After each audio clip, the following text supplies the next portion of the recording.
Hey everybody, welcome back to the You Should Know podcast. If you haven't already, be sure to hit that subscribe button. It helps me get amazing guests like we have today. Also, be sure to follow the You Should Know podcast Instagram. We have exclusive content on there, behind the scenes, and we have individual podcasts with just me. Everything's going to be linked below. Also, if you want to follow my personal Instagram, it's going to be some selfies in there. We actually are going to have Robert Matta in here taking some photos, so those photos are going to be on my personal Instagram. But our guest today just finished his rookie season with the Houston Rockets. He broke an NBA record for the most three-pointers made by a rookie in their first 17 games, which was 47. That record was previously held by Damian Lillard, and he was the first ever guest on the You Should Know podcast. It's my brother, Armoni Brooks. Armoni, what's going on, brother? What's good, bro? I appreciate you having me back. Hey, man, thanks for coming. It's crazy. You were my first guest. Now we're here, first returning guest. Facts. It's good to see that we both doing good in what we pursuing, bro. Yeah, man. I mean, you're obviously doing great. Last time we spoke, it was right after the draft. You went undrafted, but got picked up by the Wizards, and then you went to Atlanta, and then you spent a good amount of time in the G League. Tell me about the call whenever you got called up to play for the Houston Rockets, because the word on the street is you were at the airport on your way to play overseas. Tell us about that. Yeah, I kind of come to raps that I'm about to get ready to go to New Zealand. So I actually had just got off my flight in L.A. So I flew from Austin to L.A., and right when I got off the plane, my agent called me. He was like, yo, what you doing? I'm like, I just got off a flight. Like, you know that. And then he was like, well, you need to turn around. I'm like, what you mean come back? He's like, the Rockets about to sign you to a two-way. I'm like, bro, stop playing, bro. I'm like, bro, I'm about to cry, like, stop playing. Yeah. He was like, bro, I swear, we about to book you a plane ticket. Like, get your bags and you coming to Houston. Bro, I called my parents, and they would start screaming on the phone. I'm like, bro, because that 17-hour flight was going to be dreadful. No joke. Dreadful. So, yeah, that was the longest trip from Austin to Houston I ever made, but it was worth it, bro. How did it feel? Like, what was going through your mind? Like, I bet it was like a shock because you weren't expecting it at all. Yeah, it really, like, it couldn't have happened at a better time. Like, I kind of felt like if they hadn't called me by now, like, they weren't gonna call. So I kind of just came to the realization, like, if it's gonna happen, it's gonna come after this overseas season ending. So, yeah, it was just perfect timing, and it was really shocking for real. I don't know if you know, but I was with your entire family whenever you signed your contract. We were at your little brother's tournament, and it was insane because we grew up together. Yeah. So it was amazing sharing that experience with your family. And you know, your dad, he's a character. So he was going crazy, running around, screaming, and we hugged, and he was getting emotional. I was like, damn, now I'm getting emotional. And it was right before your brother's game, and like your brother was warming up, and your dad went on the court, and he was like hugging everybody. He was telling the whole crowd, and he went up to the refs. He was like, my son's playing for the Rockets. Oh, my God. It was an amazing experience, man. Shout out to your family, bro. It was a great day. But you played college basketball at the University of Houston. Yeah. How does it feel to come back to the city to play professionally? Yeah, it don't get no better than that, really, because Houston pretty much like a second home already. You know, I went to school 3 years there. I'm familiar with, like, everything that's down there. I got a lot of people that I know down there, so you know, it's just a comfortable setting to be able to go to a city and know people and know your surroundings, not have to adjust to new stuff. So Yeah, and whenever I went to a couple of your games for the Rockets, it's like the crowd already knew who you were because, you know, you were a legend at University of Houston. And so you would shoot a ball and everybody's like, okay. Or even before you touch the ball, they're like, it's going up. They Yeah. knew who you were. So it was amazing to see that. And I'm glad that you went back to Houston and were able to get that opportunity. But once you got signed, you got back to Houston, your first practice. What was that like? What was the energy? What was going through your head? We had a shoot around before we got on our flight to go to LA to play the Clippers. I was just really nervous, to be honest, like trying to meet everybody, introduce myself to like the staff and the players. I already knew it's like some of the players from the G League bubble, so I kind of had some familiar faces. But you know, just trying to learn everybody's names and learn the plays on the fly, and you know, learning schemes and stuff. It's really hard to just go in there and just learn all this stuff right off the bat, but you got to do it if you want to succeed. And so this is kind of like a fan question because, you know, you get to experience things that 99% of the world is never going to experience, and that's a day in the life of an NBA player. Yeah. So can you take me through a day in the life of like a home game and an away game? Like, what's your routine? What happens? Home games are you wake up probably like 8-ish. We had to get COVID tested, so we got to be there like 8:30. Shoot around from like 9 to 10. Normally don't even go till 10. It's probably like 9:45. Get your shots up after that. You know, get treatment if you need it. leave, go find some food, and then really just go home and do whatever you do. I normally go home and take a nap, and I'll be asleep till about 4, get up, head back to the gym, and then it's time to start warming up for the game, watch film, get your treatment, get a little mini lift in, get your body activated, and then normally at 7 o'clock it's tip-off. And so it was crazy because I was at a home game, and then you had an away game, like a different part of the country. So right after a home game, if you have a game the next day, you're going straight to the airport. Straight to the airport. Literally straight to the airport. What is that? Tell me about that. I'm not the most tedious part is the flying. Mm-hmm. Like it's just like every day you on a plane. Like we went on like I think a 8-day road trip, and it was like we flew from Houston to Milwaukee. We played Milwaukee on a Friday. We left right after the game Friday because we played Utah on Saturday. Monday we played Portland, so we flew from Utah to Portland, and then after that we played the Lakers. Bro, it's just a lot of flying, like, and all the flights are long. Like each flight was like 3.5 hours, so you just sit on the plane like, bro. Obviously private, right? Yeah. Okay. Yeah. Okay, I was about to say if you had to go through TSA and all that, man. Nah. That's sure. But your first time stepping on the floor, your first game, how nerve-wracking was that? You get called up to go check in. What's going through your mind? Are you shitting yourself? Or are you like, okay, it's happening right now? What's going through your head?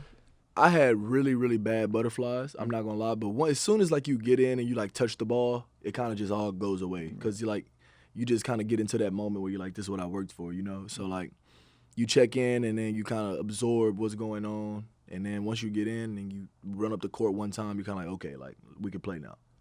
And your second game, it was against the Suns, am I right? That was my third game. Third game. Yeah. That was your breakout game. You had 14 points in 14 minutes. How important was that game to you? How did that feel? It felt great just to see the ball go through the basket. Like I feel like that's the biggest obstacle is being able to validate that you can play at that level. Because it like growing up, it's like this is literally the best level of basketball in the world. So like a lot of people don't even think that they can perform at that level because it's so much pressure on you to play well. And but I went out there and I saw the ball go through the basket once, and I was like, okay, maybe I can do this. And then I saw it go through the basket again. I was like, okay, I might be able to do this for real. And then I started getting a little more comfortable and just playing my game. Did you see that like conversation started to change, or like any treatment started to change after that? Like, okay, I'm getting a little more opportunities now. Yeah, definitely. After that game, opportunities came at me a lot more frequently. But a lot of it had to do with just us being injured too.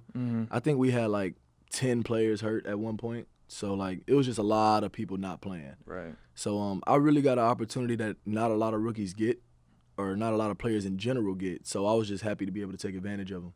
In your first game, you went from playing 3 minutes, and your last game, you played 34 minutes. So, you got a chance to show more versatility in your game. Did you make it a point to show more versatility and not just be boxed in as a shooter? Because if you look at your last couple games, you're out there, you're dunking, you're getting to the lane, you're showing more and not just being Sniper Brooks. Yeah. Did you make it a point to show more versatility? Yeah, obviously the team called me to shoot threes. Like that's definitely what's gonna get me paid if I'm gonna continue to play basketball. And but being able to show that there's other stuff that you can do really opens up your game a lot more. So like, if everyone just knows you're going to shoot a three, it's kind of I'm not going to say it's easy, but it's a lot more predictable to know what you're going to do. So being able to go down, go through the lane, get some finishes in the paint, dunk the ball a little bit, it just opens up the game, and it allows coaches and opposing coaches to be like, maybe we can't just not let them drop. You know what I'm saying? Yeah. It just opens up your box a little more. And, you've played against people we grew up watching. People we idolized as kids are doing scouting reports on you. Did you ever have like a starstruck moment in a game, or like, oh wow, this is crazy? The first one was when I was in the game and I was like Chris Paul was guarding me. I was like, bro, Chris Paul is really guarding me. Like it kind of took me a minute to be like, all right, chill. Yeah. And that was probably my first one, but the biggest one was definitely just seeing LeBron like sitting on the bench. I was like, bro, that's literally LeBron. Yeah. Like he wasn't even playing. I think he was hurt that game, but still, like just being able to run down the court and like LeBron over there standing up in the corner. I'm like, bro, Bron is on the floor, bro. This is crazy. And so, I don't know if I'm trying to debate if I should ask. I'm gonna ask it. So your favorite player is Steph Curry? Yeah. Okay, and you scored on Steph Curry. Yeah. How did that feel? I know you're humble. You're a good guy. You're gonna be like, oh, it's just basketball. But I know that feels a little better. Your favorite player, you're giving him some more. You know what I'm saying? How did that feel? It felt good because he gave me a bucket too. So I was like, I got to try to score on him. Yeah. But it felt good just being able to, play against a Hall of Fame player and one of the best players in the league, and seeing the ball go through the basket and then seeing his reaction, like his head kind of drop. He like, oh my God, it's just a good feeling. And you played alongside, in my opinion, a future Hall of Famer in John Wall. Mm-hmm. What was your best memory you have with working with him, and any advice he gave you? Just the way he took me under his wing early. He could tell like when I got there that I was kind of nervous, so he would just tell me, bro, just relax, like just hoop, like you worked your whole life for this moment, just take full advantage of it. Don't put too much pressure on yourself. So just having vets telling you that it'll calm you down a little bit and make the game slow down for you. And this is another fan question because not every day you got your friend in the NBA. So who was the hardest player you had to guard? Ooh, Steph. Yeah, not even trying to be a fanboy. No, Steph for sure. Yeah, he's just like because you literally have to pick him up at half court. You cannot let him cross half court without a body there, and he's so fast that you can't just play him like he's gonna shoot a three because he can get to the basket and make plays and finish it. So it's so hard to guard him, and you literally got to change your whole defensive scheme for him. So definitely Steph. Did you have a moment where like you realized the difference in like playing level for when you got in the NBA? Like, oh, this is super fast, or these dudes are super skilled. They definitely suit. Like if anyone gets a wide open shot, like the whole coaching staff is like, oh my God, like why did he get a wide open shot? Because they think it's going in every time. Mm-hmm. But the physicality is probably the biggest part. Like everyone's so strong. Like even people who don't look strong are strong. Mm-hmm. And so like you gotta really get into the weight room and build your body up because it's a lot of bumps and bruises that go on throughout the season, and you gotta be able to play or you ain't gonna get paid. Yeah. So who is because there's some dogs in the league. There's some guys that are known for getting under your skin. Yeah. They talk these talk. You know what I'm saying? Who is the best trash talker in the NBA? I heard that it's Patrick Beverly. I mean, he didn't play the 2 games that we played him, but I heard it's Patrick Beverly. So I honestly, other than him, I didn't really play against nobody who had. Oh, you didn't ever just like you're like, oh, dude's going off right now. Like what? He's CJ was going crazy. CJ McCollum, oh my God. I think he had like 20 in the first quarter. He had like 6 threes or something crazy. Yeah. And we sitting on the bench like, bro, we got to figure something out because he was literally going crazy. Yeah. And then the second half, Dame started going crazy. I was like, bro, this is about to get. But we played in a close game. I think we only lost by like 5. And I always wanted to know this. What's like a halftime in the NBA? What is that? Like I can't really imagine like a coach yelling at somebody who's they're paying $30 million that year and they'll be like, get it together. Like I can't imagine that. So what's like halftime like? Every coach got their own coaching like philosophy. I don't think our coach, I think he might have like yelled at us once. Mm-hmm. I don't remember who we were playing, but I think he definitely yelled at us once. But it's not really like a yell. It's more like a, come on, bro, like pick it up. You know what I'm saying? Right. So it's hard. I mean, normally you just go in there, you watch some plays that you messed up on. You might watch some good plays, and then with about 7 minutes on the clock, you go back out and start back warming up. And so you are playing in the NBA now, and you played in the G League, and the NBA is known for their over-catering of their players, and they get almost baby, and you get a lot of good treatment. Did you ever have a moment where you were like, okay, we're getting treated like a little too well, like you're getting like Jesus, this is nice? Probably because it's completely different from the G League. Like, first of all, you fly on private planes everywhere. You have a team masseuse with you on the road.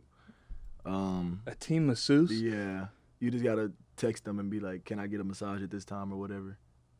What's happening? Team masseuse, 2 of them actually. 2 masseuses. And then obviously like you get your bags delivered to your room. You don't got to worry about them once they get on the plane. You get your car valeted to the airport. It's a lot of little things that people don't even. Jesus, this sounds nice. It must be nice. I mean, y'all worked hard for it. Y'all deserve it, for sure. And this is LeBron James is my favorite player ever. I think he's the greatest of all time. Fair enough. Fair opinion. Yeah. Fair opinion. I mean, it's the right. It's a fact. I mean, he's the greatest. Other than you, Oh my he's God. the greatest of all time. Y'all played the Lakers at the Staples Center. LeBron didn't play, but I saw, after the game, might have been some words exchanged. Some. Did you talk to LeBron after the game? Did he say something to you? I just walked up to him and he was like, "Hey man, keep working. Like you can play." And I was like, I mean, they don't. So a lot of people probably don't mean nothing, but like it's LeBron. It's bro. LeBron That's James. what I'm saying. That's So like it meant a lot to me just because I was like, bro, if LeBron telling me, like I might be up to something. Like I honestly, I think I would have passed out. Was it like a surreal moment when LeBron James is giving you words like that? Yeah, but you can't overreact to it. Yeah. Like, but in the moment in your head, you like, bro, LeBron. It's LeBron. Yeah, You know, like it's facts. like a built up, like, oh. Facts. But you really can't, like in the moment, you can't really just, you know what I'm saying, be a fan. Because at the end of the day, you're competing against them. In the NBA playoffs are going on right now. Yeah. Who do you think's winning the chip this year? Dang. Phoenix played really good last night. Mm-hmm. I don't know if the Lakers just played bad, but Phoenix looked really good with a hurt Chris Paul. Right. So I think that series is going to determine a lot for the West. So I think if the Lakers get out of that series, they'll make it to the finals. Mm-hmm. And I got Brooklyn coming out the East. Mm-hmm. So between them, I'm taking I'm gonna go. It's hard to bet against Bron, bro, but Right. I think Brooklyn got too much scoring power. Like, I don't think you can beat them in 7 games. So I'm going Brooklyn in 7. Okay, Brooklyn in 7. You heard it here. Armoni Brooks with the Houston Rockets. Brooklyn in 7. That's who he's saying is going to win. And this is a comment I see online a lot. You know, whenever Mark Phillips or anybody from RDC World repost, you know, a clip of you or you interact with them, it's always comments like, how do they know each other? Or even on my videos, I get like, how do they know each other? Just for clarification, let's clear the air a little bit. Tell the people how you know Mark Phillips or in your relationship to RDC World. Well, Mark Phillips is my uncle. So he's my dad's younger brother. So I literally grew up with him. Like, literally, I was at his house every weekend almost. So he's literally my family. And then Leland, he's a part of RDC. That's my cousin. So I have 2 family members in RDC. And then I've just known the rest of them, like, since I was little. Because they would always be around them. So we all just close. We really close. Did you ever, like, is it weird seeing how successful they are? And, like, your family, you have a family of gods. Like, y'all are all just Bro, chill successful. out, bro. Your younger brother's a demigod on the court. Like, he's crazy. You're in the NBA. Your cousins and uncles are celebrities. How is that? Like, did you see that coming? Honestly, when we were growing up and we'd always talk about what we want to be. Like, I told him I want to go to the NBA. He'd be like, I mean, like, try, but, like, you know, kind of be realistic. And the same thing with him. Like, when he started his YouTube stuff, I was like, bro, I don't know how he's gonna make it work. But he started doing it, and a couple years later, like, he all over the place. Yeah. And it's just like, bro, like, he really, like, he told me it. So it's kind of crazy to see that his dreams are coming true, and I couldn't be more happy for him. And obviously, like, he's happy for me too. Like, he's always texting and just checking up on me, seeing how I'm doing, reposting stuff. So you know, it's great to see that we both accomplished what we're trying to do. And I don't know how much I can say, but if they were to ever get a TV show, if they were ever, you know, be on TV, could we see Armoni Brooks in a little guest appearance? Possibly. I mean, I'm sure he would try. I mean, it don't just come down to him. There's probably some other people he got to go through, but I'm sure he'd try if I asked to do it. What does Armoni Brooks like to do outside of basketball? Like, what are some things you're doing now with your free time?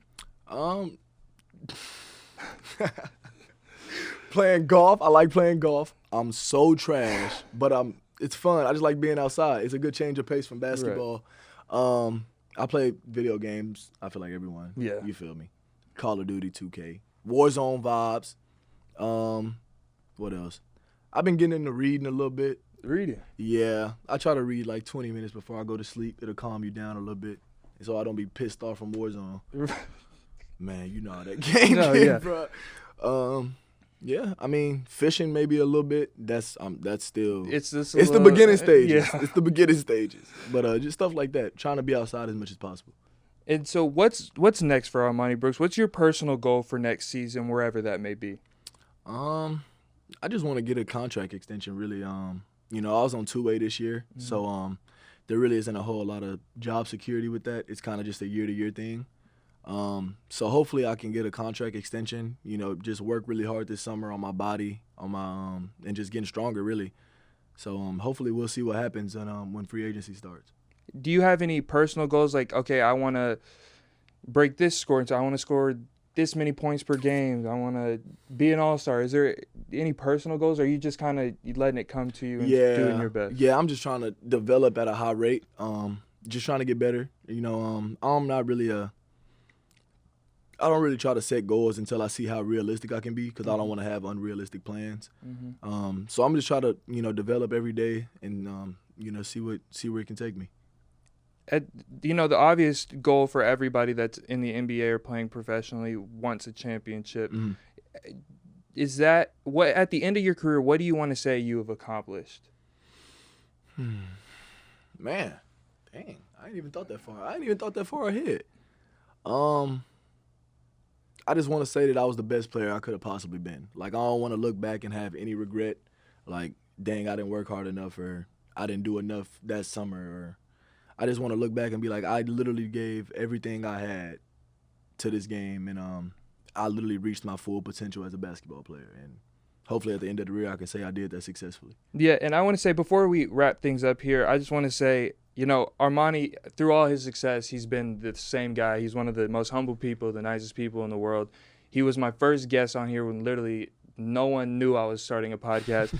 And now he's super successful, and he still is reaching out saying, hey, if you need anything, I'm there. So that's just a testament to him. Everybody should be an Armoni Brooks fan and should be rooting for his success. And I just want to say thank you, bro. For sure, bro. Love you. Appreciate you, man. Love you. Good luck to you. This is the You Should Know podcast. This is Armoni Brooks. Tell them where they can find you. On Instagram, at Sniper Brooks, SNIPA. And on Twitter, Sniper Brooks _. All right, this is the You Should Know podcast. Follow the You Should Know podcast Instagram. Again, everything's going to be linked below. Exclusive content, behind the scenes, individual podcasts where I'm giving my opinions on stuff. Also follow my personal account, that's at PSHA, and drop a subscribe. Is that how you say it? I don't know. All right, this is You Should Know podcast. I'll see you guys later. Thank you for watching.